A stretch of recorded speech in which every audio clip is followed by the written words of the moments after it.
하나님에게 드리는 최고의 예배, 최고의 영광은요, 여러분 감사입니다. 하나님은 그 영광을 위해 늘 우리의 기도를 들어주십니다. 늘 우리를 인도해 주십니다. 하나님께 감사하며 영광 돌리는 것을 원하셔서 하나님이 우리에게 복을 주시는 것입니다. 기도의 응답은요, 나의 편에서 무엇을 했기 때문이 아닙니다. 여러분, 기도의 응답은요, 우리의 편에서 무엇인가를 해서가 아닙니다. 어떤 성도들은 내가 이만큼 했으면 하나님이 들어주실 것이라고 율법적인 접근을 합니다. 물론 하나님 앞에 나아올 때는 예물을 가지고 나오는 것은 맞습니다. 하지만 그것이 기도 응답의 조건이라면, 내 소원을 들어주는 소원값이라면 여러분 절대 응답받지 못합니다.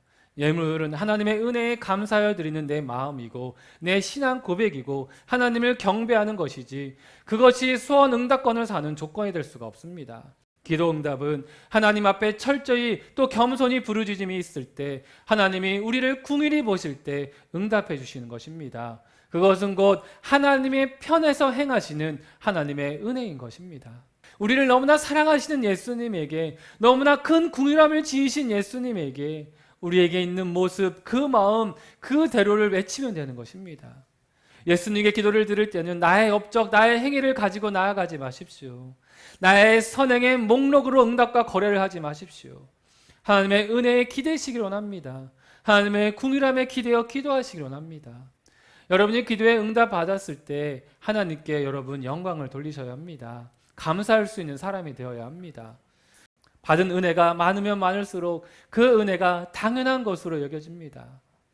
은혜가 아니라 예수님을 믿는 대가로 여겨집니다.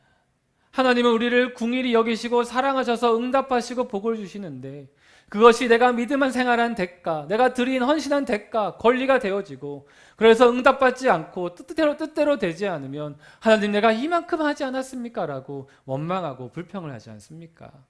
오늘 하나님께 영광을 돌리고 예수님께 감사를 하러 온 사마리아인, 그것을 예수님은 믿음이라고 하셨습니다.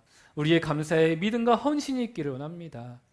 하나님은 매일의 삶에서 늘 응답하시고 은혜를 베푸십니다.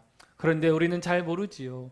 그냥 매일 사는 삶이고요, 지나가는 시간이고요, 만나는 사람이고요, 늘 같은 곳, 같은 걸음, 같은 시간, 같은 사람, 그렇게 살다 보니 감사의 조건을 찾기가 참 힘들어졌습니다. 여러분, 내가 권리라고 당연하다고 생각했던 것들이 누군가 그토록 갖고 싶어하고 살고 싶어하고 누리고 싶어했던 것들이라면 이것은 당연한 것이 아니겠지요. 이 예배도 마찬가지입니다. 우리가 편하게 예배하고 언제든 예배드리고 싶은 이 예배의 시간이 누군가에겐 생명을 걸어야 하는 일이고 자신의 전 삶을 걸어야 하는 일이라면 여러분, 이 예배가 얼마나 감사한 것입니까? 이 예배가 내주시는 말씀이 얼마나 감사한 겁니까? 매일매일 누려서 당연한 것이 아닙니다. 매일매일 만나기에 당연한 만남이 아닙니다. 매일매일 받기에 당연히 받을 것이 아닙니다. 하나님의 은혜입니다. 매일매일 일상에서 감사를 찾으십시오. 매일매일 그 순간이 여러분 감사한 순간이 되기를 원합니다.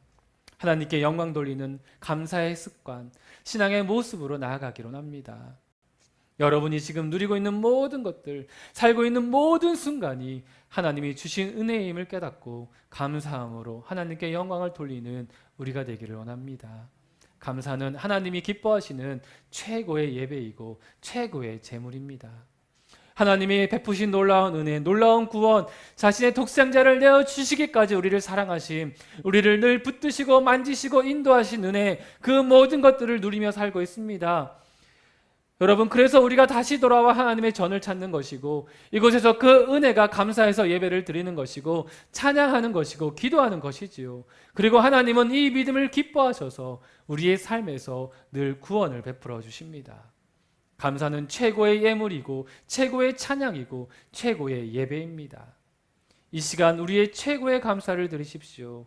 단시 시간이 돼서 나오고 여전히 원망과 불평을 들고 나오고 응답받지 않은 것들에 대한 목록을 가지고 나오고 응답받아야 하는 것들에 대한 목록을 만들어서 나오고, 그러한 예배가 아니라 무화과 나뭇잎이 마르고 포도 열매가 없어도 우리의 양떼가 없을지라도 여러분, 바다를 먹물 삼고 하늘을 두루마리 삼아도 다 적을 수 없는 하나님의 은혜에 감사하는 예배, 그 최고의 예배를 드리는 우리 로뎀나무 교회와 저와 여러분이 되기를 간절히 원합니다. 우리의 삶에서 이 작은 손길, 그리고 그 작은 손길을 통해 주시는 감동이 회복되기를 원합니다. 당연한 것이라고 여겼던 것들에서 하나님의 손길을 보기를 원합니다. 그래서 감사하시기를 원합니다. 늘 감사함이 우리의 삶이 되시기를 원합니다. 하나님께 이 감사를 최고의 제물로 드리는 최고의 예배를 늘 드리시기를 간절히 원합니다. 나머지 아홉이 되지 마십시오. 여전히 감사함을 모르는 저 세상 사람들과 같은 교회만 다니는 무늬만 크리스찬인 사람이 되지 마십시오. 구원받은 이방인 이 한 사람이 되어지는 저와 여러분 되기를 원합니다. 믿음으로, 겸손함으로, 늘 하나님의 은혜로 일상에서의 그 손길을 느끼며 살아가는 저와 여러분 되시기를 주님의 이름으로 간절히 축원드립니다.